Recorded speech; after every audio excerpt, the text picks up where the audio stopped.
喺一個陽光明媚嘅日子，Sophia 嘅生日派對喺城堡裏面舉行。Sophia 計劃緊呢個派對，想令到所有人都覺得開心。唔小心，Sophia 將蛋糕跌咗落地，整到爛晒。Sophia 覺得好沮喪。Sophia 唔知點算好，同朋友望住爛咗嘅蛋糕，塊面上面流露住好失望嘅表情。佢決定同朋友討論點樣解決呢個問題。最後佢哋決定重新製作一個蛋糕。喺大家嘅合作下，新嘅蛋糕好快就整好啦。跟住派對舉行得十分之成功，大家都覺得好開心。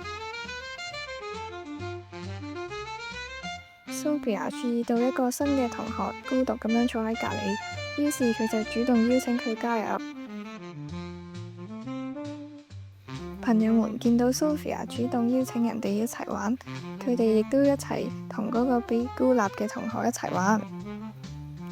Sophia 明白到智慧同埋慈悲係克服困難嘅關鍵。